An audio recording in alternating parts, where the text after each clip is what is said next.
Okay, the best way to crack your knuckles is like this. So you put your hand, left hand, or your right hand, cup it around your left hand like so, like this, and it's gonna crack in your joint, and then squeeze and push up.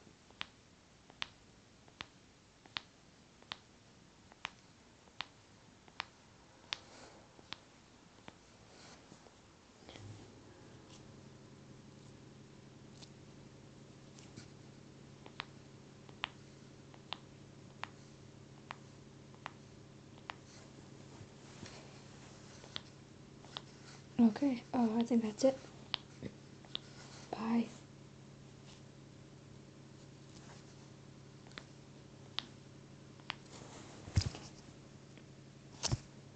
Connor Seaman out.